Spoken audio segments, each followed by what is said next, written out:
of your documents for advance healthcare directives and last will and testament. Anyway, stick around. We're excited to have them here, and we're honored to be able to support you with these kinds of decisions in your life.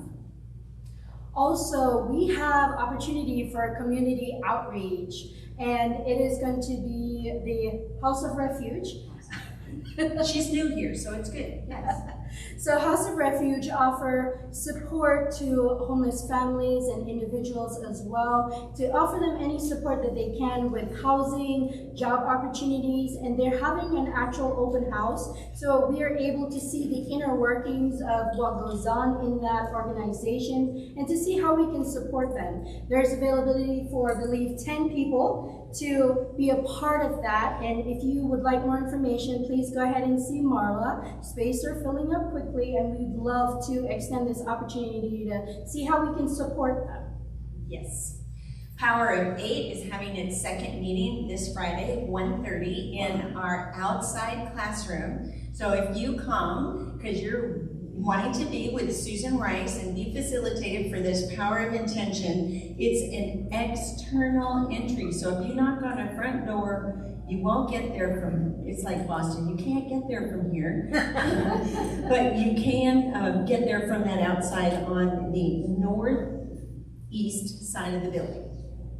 And with that, there's going to be no yoga this Friday, I believe it is, but we will have Qigong again starting Saturday at 10 a.m. So please join us for that. All right, now, there's a bookstore sale. It's a blowout sale.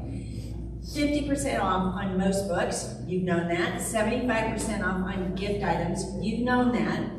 It's now $1 for every holiday ornament. That you can't even find at Macy's. So our bookstore is obviously better. And if you want any holiday item at all, it's last chance. So if 75% off is too much for you to pay, make us an offer. Make us an offer, and you too can go home prepared for whatever's next in your life. All right, join us if you were able. Stand up. We're going to sing our love. We're going to dance our joy. We're going to live our peace. And trust me, buckle your seatbelts if you can while you're standing up, because here we go.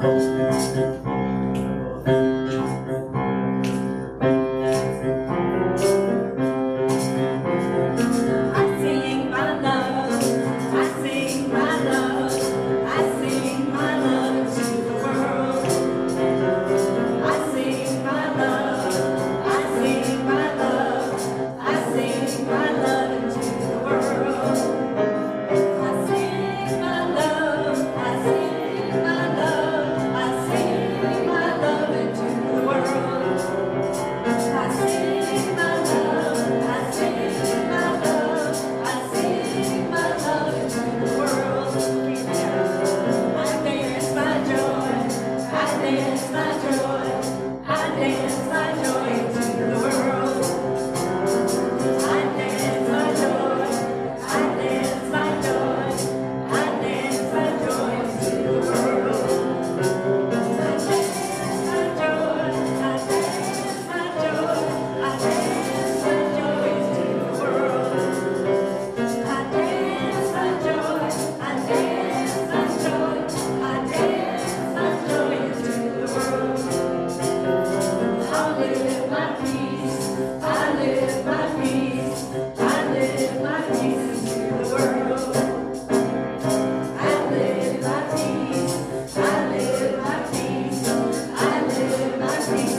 to sit down except for me and catch our breath. The last Sunday of the month we call Diversity Sunday, and we take this opportunity to look around the world for different holy days and holidays and how they're celebrated to expand our consciousness and to remember that it is the one divine presence that unites us all. The first holiday that I want to remind you of is we're right in the middle of Hispanic Heritage Month. It's a month-long celebration to honor the 62 million or so Hispanic people of Hispanic heritage who live in the United States. There's all kinds of activities going on, particularly in the greater Phoenix area. I know that last month I talked about how there's a lot of food celebrations, and then I talked about more food celebrations. Well, do you know that they have lowrider car shows? I'm just saying, there's all kinds of things. A month-long celebration, or almost a month-long celebration, depending on where you are in the world, is Oktoberfest.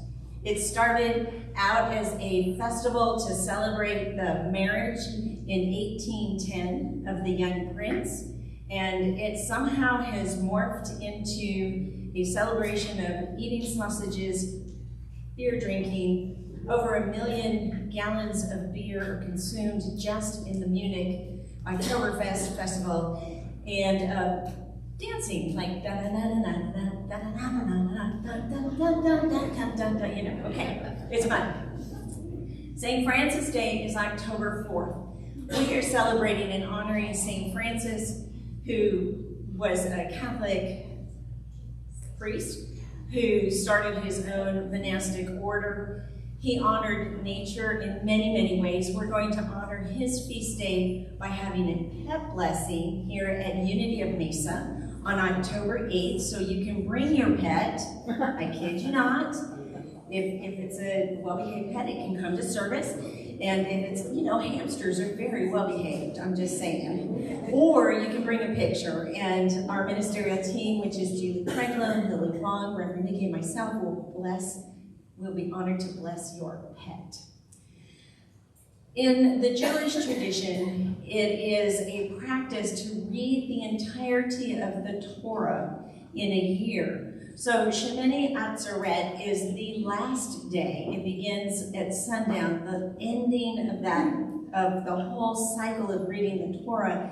And then Shimchat Torah is starting the next night on October 7th, and that they begin that cycle all over again. There are a lot of prayers that on those particular 2 evenings, and there's a blessing of the children. Mahanavarati is the fall 9-month feast honoring the divine feminine. Durga was created just so she could defeat a particular demon. In the Hindu tradition, it took her 9 nights to do it, and that's what these 9 nights of Navaratri are all about, is celebrating her victory. She did defeat the demon, and she turned him into a buffalo.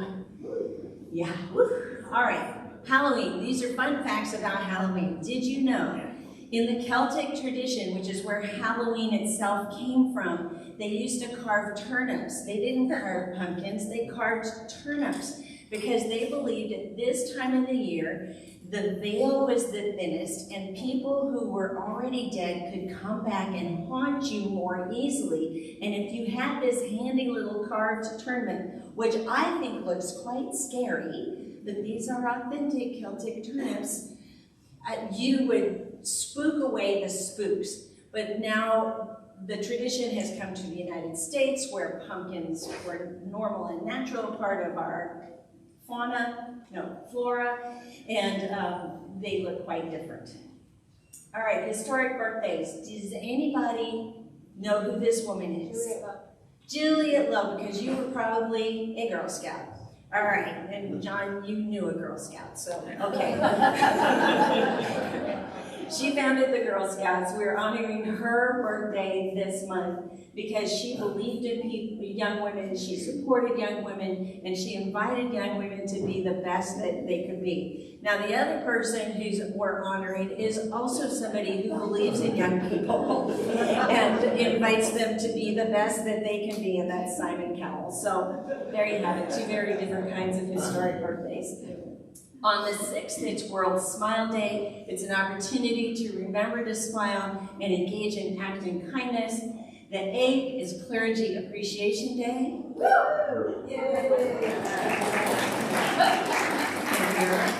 We appreciate you every day. Oh, yeah. Okay, yeah, I'll pay you later. If you're online and you didn't hear that, somebody shouted out, "We appreciate you every day," and she meant the royal we, which means me and Reverend Nickie. Okay, and Lily and Julie. Okay. On the 11th of October, it's Coming Out Day. It's a way to honor young people or anybody actually who has the courage to say, "This is who I am. I love myself the way I am, and I invite you to love me too." And the 22nd is National Nut Day. And I'm not talking about people. It's really nuts. So appreciate and honor and expand your consciousness, and remember it is that one divine presence that connects us all throughout the entire month of October. I'm going to invite Julie Treglone to come forward with her appointed youth to give us our affirmation and have some announcements. Thank you. Our appointed youth today is Katie, and I'd like to hand the mic over, and she's going to lead us in our affirmation. I open my heart to all that is for my highest good. Say it with me. I open my heart to all that is for my highest good. Beautiful. Thanks, Katie. Would you like to do our chimes?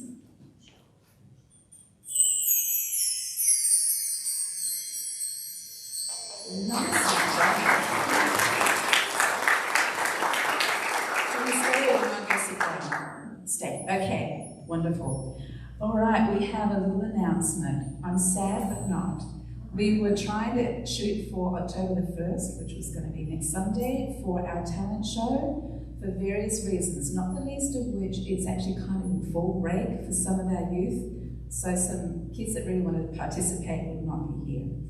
Upside is we have more time to practice, we have more time to include as many of our congregation, and if you're online and you can make it, we'd love you to sign up. You can contact me, look at our website, let us know what you'd like to share by way of your talents. It's going to be a great way to kick off the new year on Sunday, January the 28th, so that's what we're shooting for, so don't stick around on October the 1st. It's not happening. All right, let's say a blessing on our youth before they head out for their class.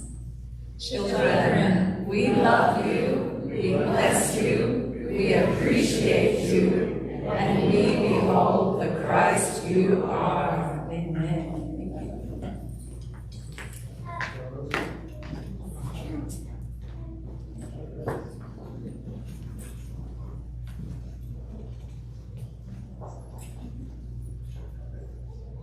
To see as God sees. It is your destiny to see as God sees, to know as God knows, to feel as God feels.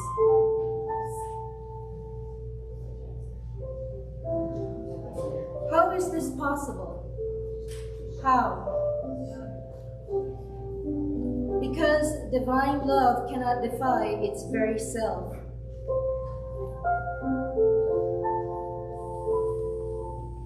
Divine love will be eternally true to its own being, and its being is giving all it can at the perfect moment.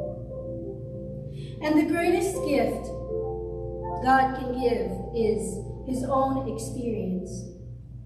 Every object, every creature, every man, woman, and child has a soul, and it is the destiny of all. To see as God sees, to know as God knows, to feel as God feels, to be as God is.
In Unity, we often ask the question of, what's mine to do? Have you ever asked yourself that question? Yeah, what's mine to do?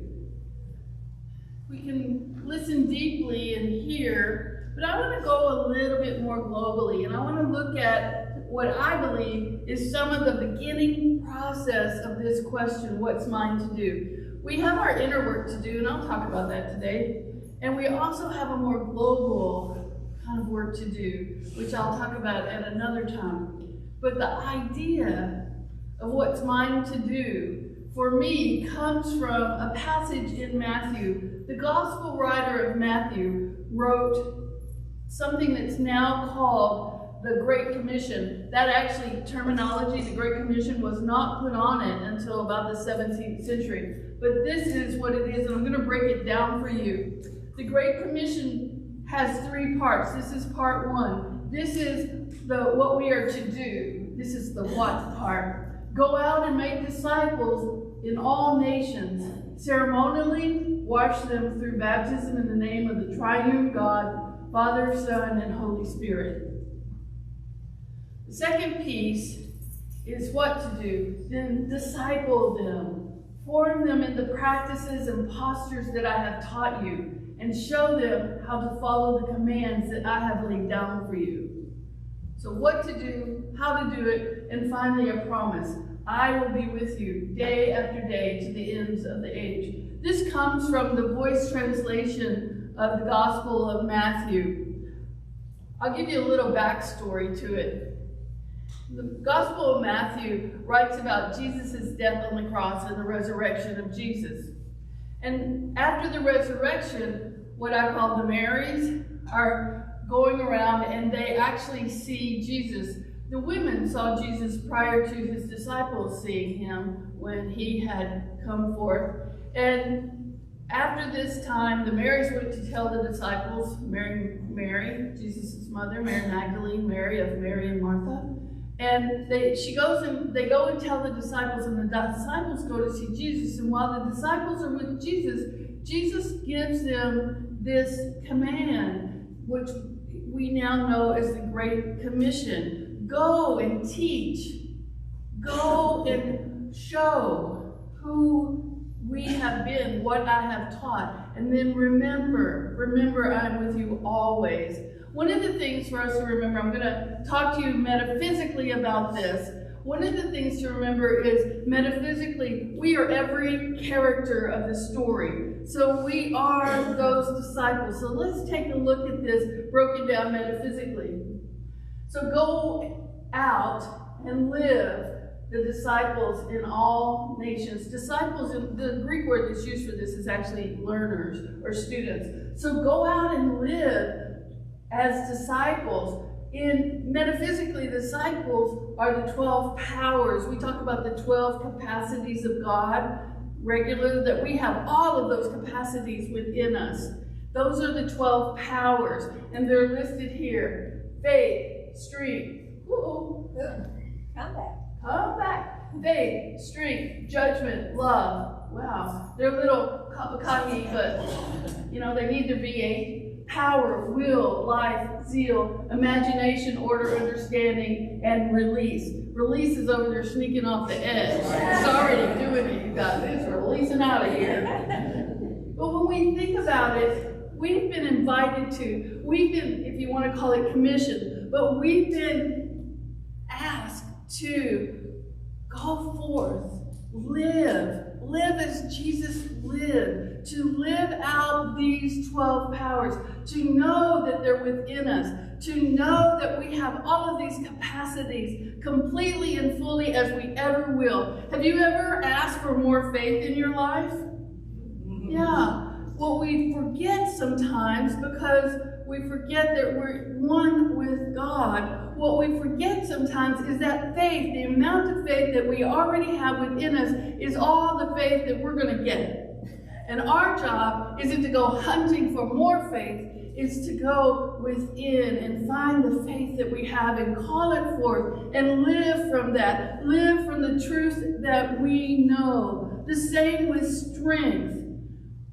To be able to stand steadfast, to be able to know that whatever emerges in my life, whatever life brings me, whatever I bring to my life, and sometimes I'm the culprit of bringing something to my life that I'm not really wanting to have, but I have the strength to navigate that. The judgment that we sometimes have. Remember, judgment isn't always, oh, wow, that shirt she has on is just really terrible. It's not always that. Judgment is important in our lives. We have to be able to discern, is this something that's for me? Do I resonate with this? Is this something that I like? Is this something I'm drawn to? Or is this something in my life that's coming up that I really do not resonate with? And I can move back from it. And I can say no thank you to it. Have you ever had somebody ask you to do something and internally you are no, no, no, no, no, and out of your mouth comes, why, of course. So sometimes we have learned to override that judgment. Love, the energy that emanates from our hearts and wants nothing but the best for that which we are loving, that person, that place, that thing, powers, that ability to stand fully. Our will, it takes will to get up and go and do something. It takes that strength of will to be able to say, I'm going to complete this task. And then something comes along that says, hey, you want to go for ice cream? And you say, no, I got something to do. And we call forth our will and we do that task that we have to do. Life. Take a breath. You have just experienced life more consciously. Zeal. That's that dancing that we do in here. That's that loving that we do in here. That's that excitement that we have about life. Imagination, hopefully we're using it all the time. Order, understanding, and release. Letting go of what no longer is. And sometimes that's the hardest part. Letting go of something that we absolutely adored and letting it go. I had this car one time. Oh my goodness, I love that car. It was my dream car. Anybody have a dream car? It was my dream car. And then one day, it was raining a lot in North Carolina, like it does often. Rains a lot. And I pulled in to a street that I did not know was flooded because I was fairly new there. And that car got submerged. Submerged. Somebody had to help me out of it. And of course, the insurance company told it took me a long time to let that car go. It took me a long time to release the thoughts that I had about that car. When we were going to pick up the stuff out of the car at the place where it was being stored before it goes wherever cars go when they're totaled by the insurance company, I asked Mindy if she'd go with me, and we stood over that car, and we prayed over that car, and we blessed that car, and we thanked that car, and that helped me to release it. So we might think that these 12 powers are for more ethereal things, more what some people think about as holy things, but blessing that car helped me to release it, helped me to learn the lesson that came to me from that, and assisted me in moving on to the next car, which I love equally and enjoy as much as I did that other car. So we have to let some things go in order to move forward. So this is a part of that process. What do we need to let go of in order to move forward in life, to really live, to go out? Out is to put our energy outward. We don't necessarily have to even go out the door, but to put our energy outward and to live from within those 12 powers so that they can come out, radiate forth from us, and that we can navigate our lives in such a way that we really, truly enjoy it. The next piece of it, the what, wash them through baptism in the name of the triune God. I feel like I'm in the Baptist church on some level, but that's not a bad thing. I got a lot of great spiritual foundation from the Baptist church. The triune God is really another name for the Trinity, the Father, the Son, and the Holy Spirit. Let's look at that just a moment metaphysically. Baptism is like immersion. When I was a young girl, I got immersed. My mother used to cringe because I would say I got dunked. But I got immersed. And that's one form. If you just think about what immersion is and take the sort of religious aspect of it, it's like we're marinating in something. You know, we marinate fish and we marinate meat. It's like we're marinating in something. Well, we marinate in energy all the time. We marinate in our own energy and we marinate in each other's energy. And so part of what I love about coming into spiritual community is that the energy that we're marinating in has a purpose, has a value. In this spiritual community, the value is empower, enlighten, to energize. So we're empowering each other, which is exactly what this passage in Matthew asks us to do. Empower ourselves so that we can truly empower others. The name here, wash them through the baptism in the name of the triune God. Name metaphysically is our nature. Our nature. So what do we know? You Unity Prayer students better know this really fast. What is our nature? We are divine. That's right. We are Divine. We are Divine. Yes. Yes. That's what we've been talking about. We are divine. That's it. When we recognize that we already have within us the 12 powers. We have these capacities. Some people call them faculties of God. When we recognize who we are divine, that is our nature, then we can live the Trinity as Unity talks about it. We don't use Father, Son, and Holy Spirit. What we use is mind, idea, expression. The thoughts that we hold in mind are the thoughts that we reproduce in our minds because we've been holding them in our minds.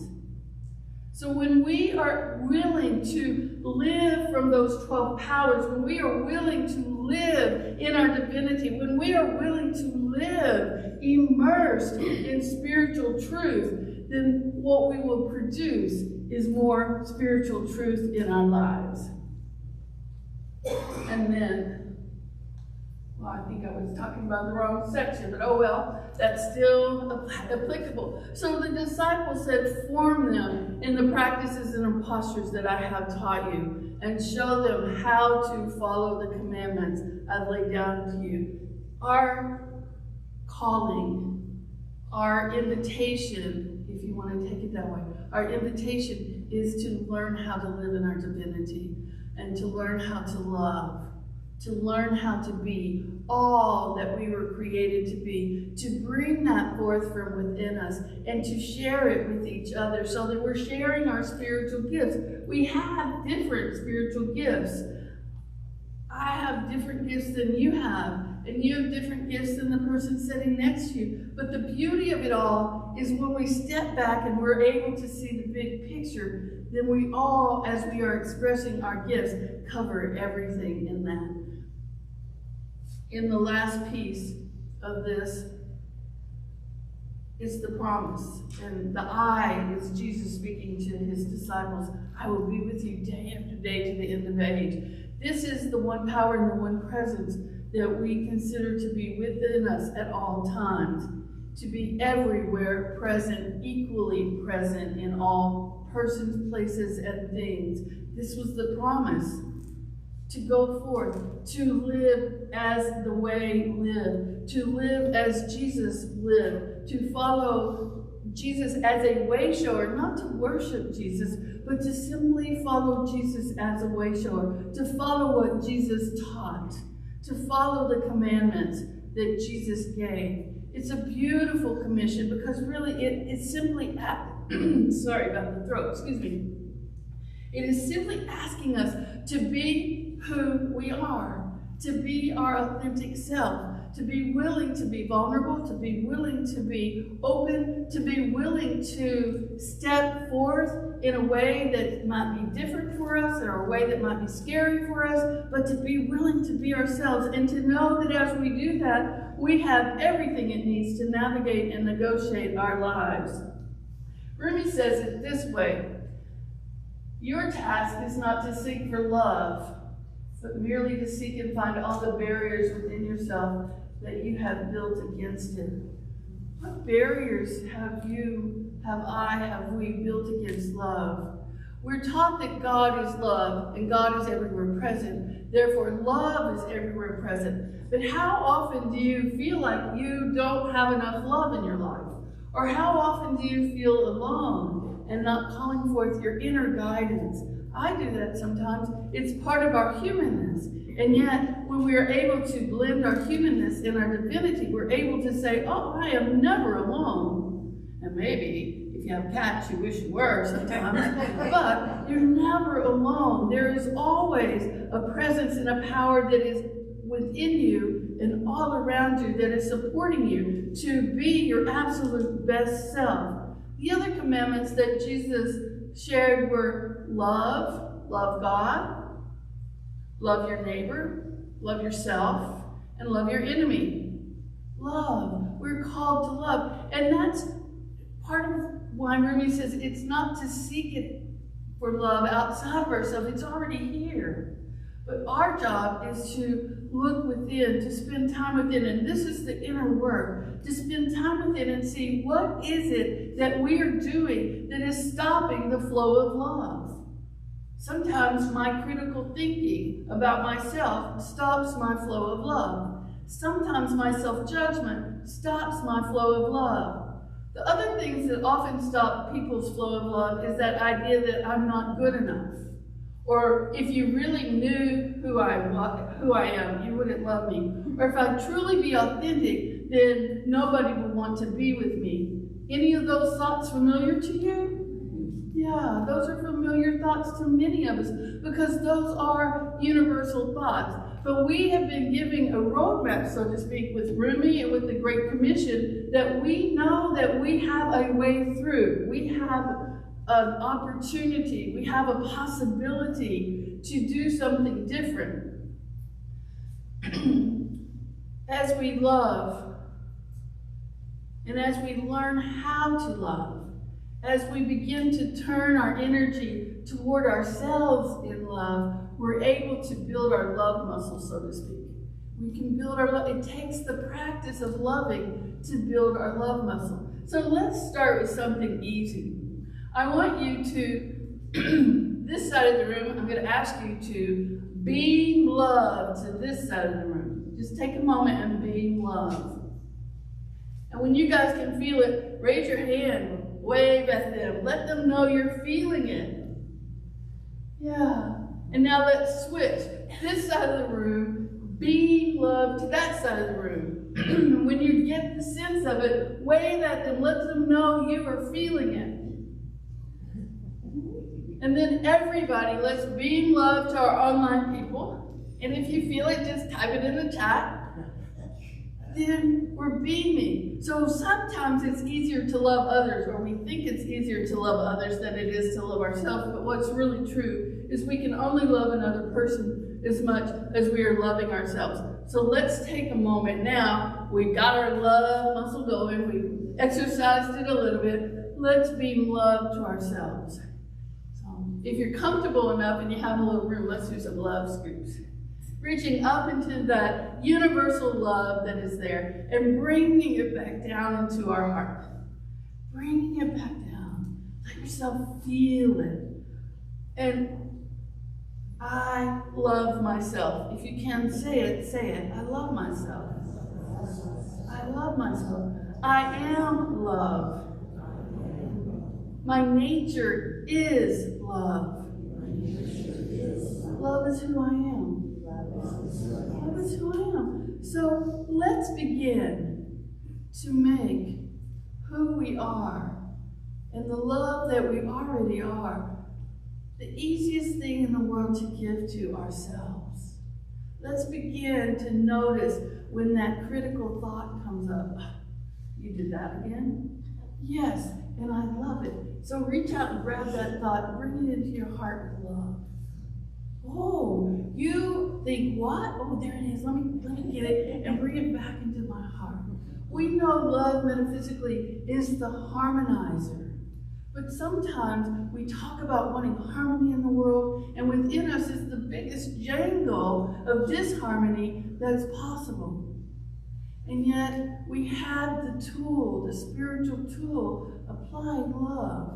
And you can do it in whatever way. You know, if you're out somewhere and you're noticing something and you've contracted and you sort of stiffen up, you can just imagine a dropper or a turkey baster of love. You can imagine waves of love walking through the same way radio waves and cell waves and all those other waves walk through the room. And there you are. I got some. Have some fun with it. Let yourself play with it. The moment that you notice that you have separated yourself from your own nature, have some fun with it. Even if it's like singing at the top of your lungs, like something like, love can build a bridge. And you're building a bridge to yourself. Or love changes everything, if you want to be more Broadway oriented. Have some fun. Dance in your living room. Put on love songs and sing them to yourselves. These are the possibilities. And then what happens? What happens is we begin to expand our capacity to love, is that we find it so much easier to love other people. We find that when that moment that person has honked at you on the freeway, you can extend love for a moment. And maybe you contract a little bit first, and then you remember, oh, I can extend love. I have this capacity. And this is part of living the Great Commission. This is part of being able to be the light of the world that we're called to be. This is part of shining our light brightly and being willing to be vulnerable and authentic to do it. So maybe you say, I love you, and somebody feels a little like, oh, I don't know what that means, and just go, oh, it's love, because love just loves for the sake of loving. And however you feel, I'm open to talking about it, or we can just let it be, because people are going to react. I've had several people in my life say to me, oh, you love me so much, I can't stand it. And so sometimes when people feel that love, they leave. And then I have to practice the power of release and just let them go. It's okay. Because we all have sort of a thermometer of love and how much we can receive it. Tara Brach, who's a Buddhist teacher, has said that there is another section, another phrase that goes with this quote, that our task is not to seek for love, but rather to find those barriers. And when we find the barriers, we can release those barriers. But this is what she says. Well, before she says that, Rose Filmer says, the co-founder of Unity says, love insists that all is good. That's hard sometimes. Love insists that all is good. And by refusing to see anything but good, it causes that quality finally to appear in the uppermost in itself and in all things. When we are willing to see only love, when we are willing to look beyond the appearance of something and hold that vision of love, we're using our powers, we're using our strength, we're using our will, we're using our understanding, we're using our imagination big time sometimes there. And what happens? Things change. Our perception changes. The love can be a harmonizing factor. But now to Tara Brach. She says there's the the other piece of this Rumi quote is, your task is not to seek for love, but merely to seek and find all barriers within yourself that you have built against it. And this is the kicker, and embrace them. And embrace them. What is the part of yourself that you're having the most difficult time embracing? What is the part of yourself you're wanting to get rid of? Because what we know is that what we try to get rid of actually persists in our lives more. So we've done that for years, me for a whole lot of them. Let's try something new.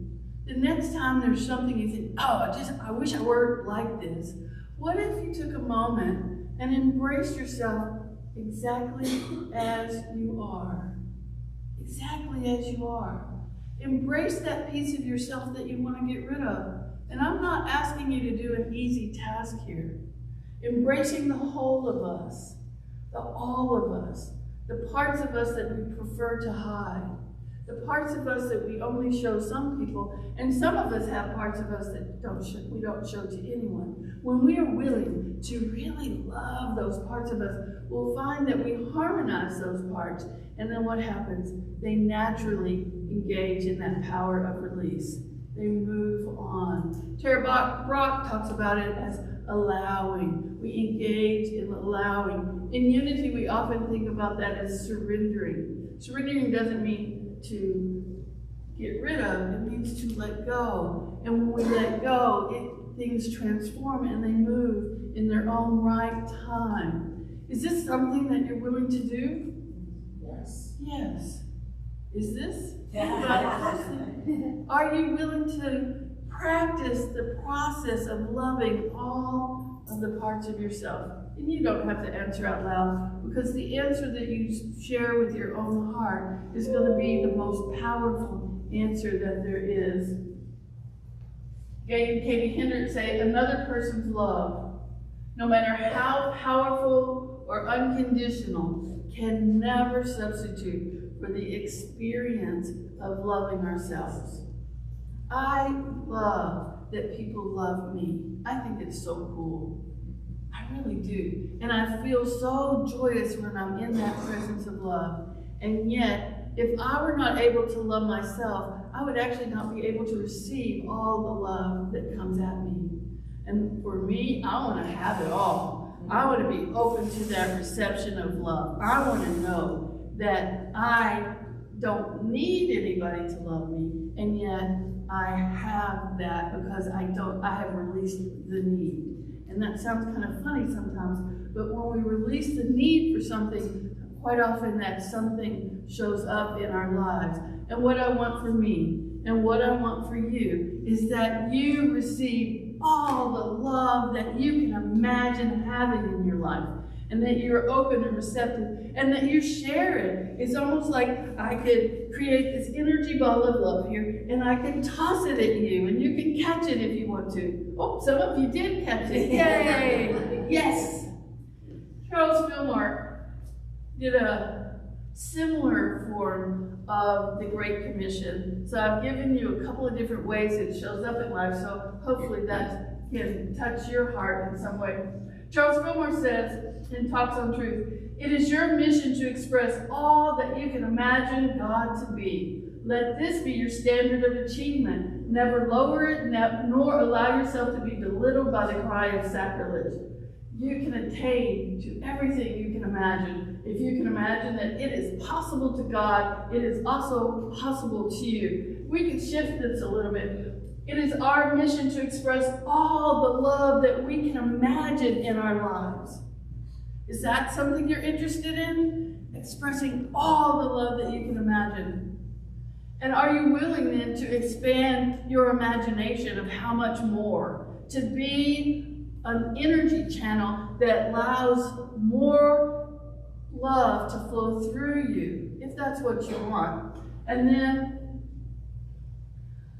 never lower that standard or allow yourself to be belittled by the cry of sacrilege. Did any of you were you ever told you were conceited in your lives? For saying, "I love myself"?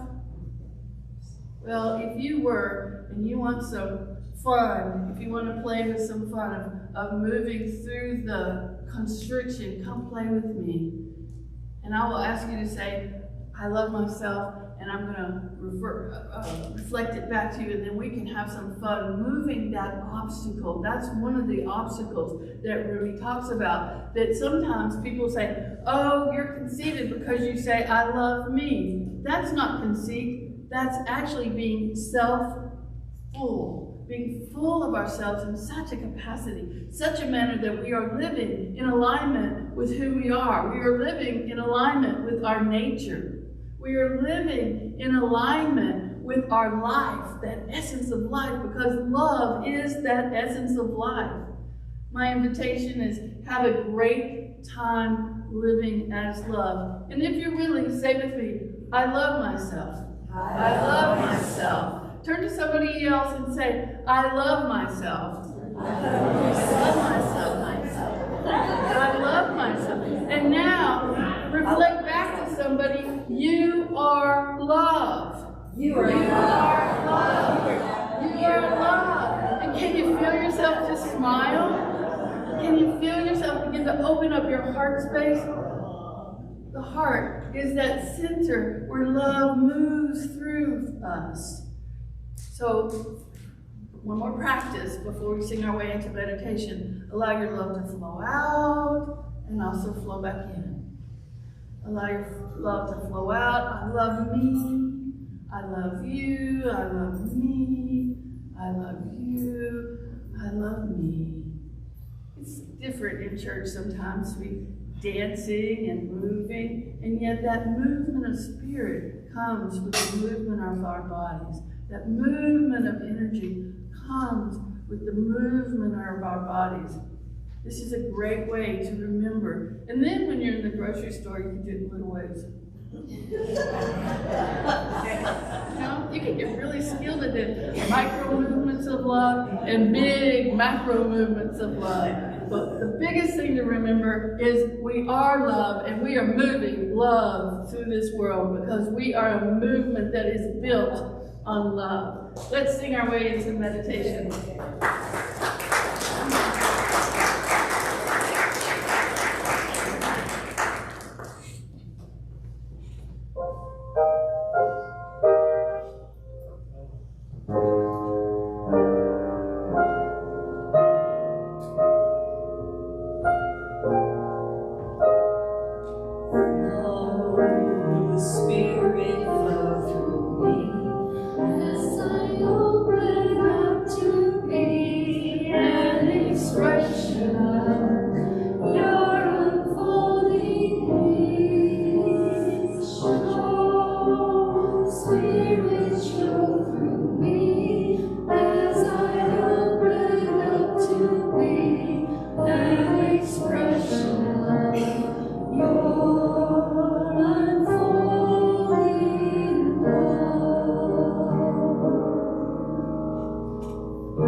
I am an expression of unfolding love. I am an expression of folding love. You are an expression of unfolding love. It is your nature. It's who you are. It's another name for you. What if you gave yourself the name so-and-so Love? I'm Nickie Love. Your name, love. It's a great way to remember who we are, and to be able to take who we are into the everydayness of our lives, to be able to practice the spiritual principles in the everydayness of our lives, so that we can have as much harmony in our lives when things are not going as we think they should be going. We can have the same amount of harmony as when things are joyous and we're celebrating. This is what I thought life would be. Think of yourself and imagine yourself for a moment in your favorite place. Some place that you love to be beyond a shadow of a doubt. And love yourself as much as you can in this moment, allowing it to pour through you, allowing it to come from your heart outward, to meet that love that's within us, and to meet that love that's already outside of us. If you're having trouble loving yourself, think about somebody you love dearly and then love yourself that much. Remembering that we give our gift of love so often to other people, and we deserve to have that gift of love returned to us by us. And the more we open to ourselves and loving ourselves, the easier it is to open to loving from another person. You've got that energy track of love moving in, through, and as us, because we are in. And now imagine somebody that you love dearly sitting in front of you. Use that power of imagination. And see that person sitting in front of you. And notice what you feel. And then from your heart to their heart, imagine a bridge of love, because love can build a bridge. And then from their heart to your heart, love is moving back.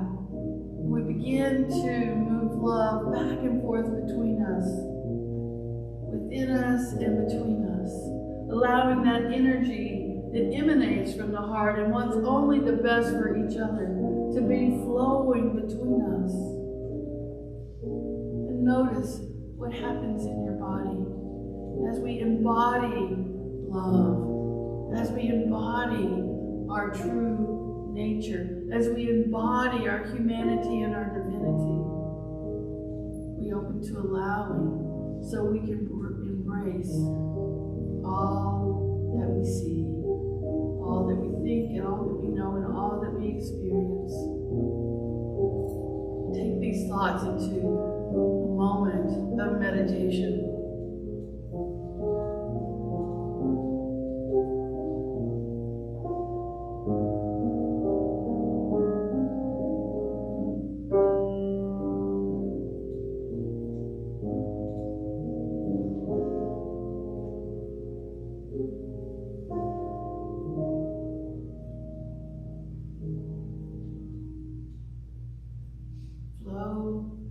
Spirit, flow through me. Spirit, flow through you as together we open up to be an expression of love in this world. To live like Jesus invited us to live, day by day, moment by moment. To be all that we were created to be. And to be able to express it with clarity, with joy, with harmony, with peace, and to live in the wisdom that is available to us. And as you begin to come back, hold that in your heart. I am love. I'm going to ask Donna to turn the lights back up. Say it gently and quietly to yourself. I am love. I am love. You are love. You are love. What we want is the best for you. The most expression of an experience of love as you can receive.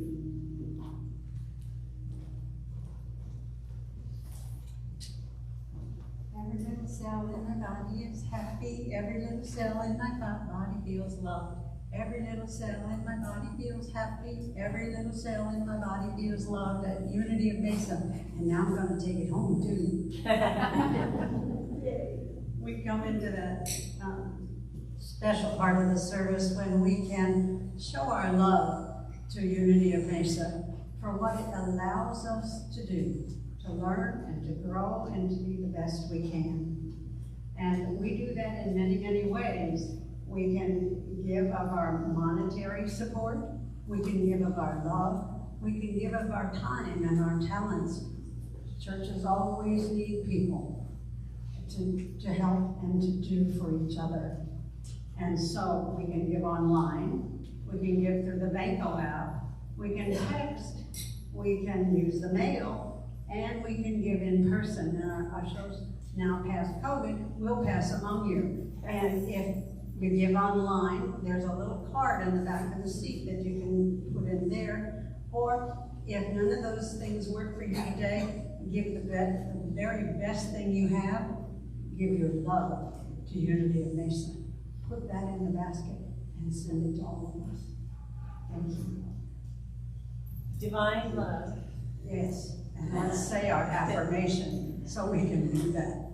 Divine love flowing through me, blesses and multiplies all that I have, all that I give, and all that I receive. And so it is.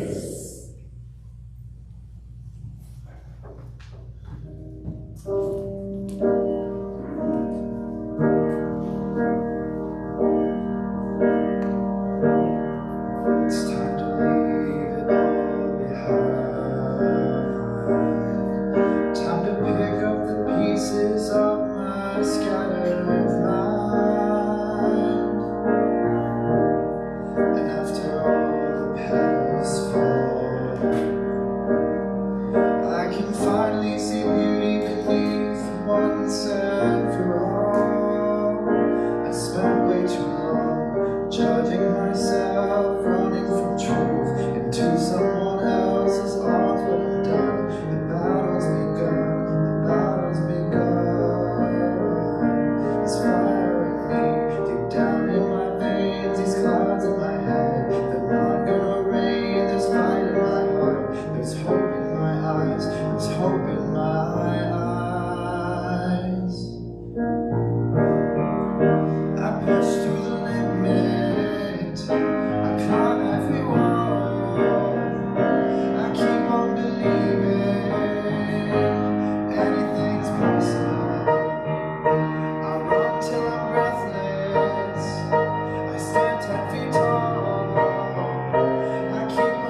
celebration, in a statement of truth, in a statement of gratitude, we affirm together, we are one with the opulence of God. We are now in the flow of infinite abundance, and we give thanks for the prosperity that is ours by divine right. Oh, yes it is. All right. Thank you, handsome ushers. If you, anyone who is here, would like prayer support today, we have prayer chaplains, and I'd like to invite our chaplains to stand up so they can be easily identified and you can rush them after service. We have Ian, we have Delane, we have Erica, and we have John holding you in prayer always, but particularly bring them your prayer joys, bring them your prayer wants and desires, and they will hold you in that sacred space. We also have hospitality. I invite you in right through that open door where Nancy is standing. Wave, Nancy, if you're in the room. That's where the hospitality goods are, coffee and things that you brought. Thank you so much. Stick around for funeral wise at 11:45. All right, go forth, prosper. Remember your commission to, this is what love is, what you are here to do. You are divine. Love is great. Anything is possible. Dun, dun, dun, dun, dun.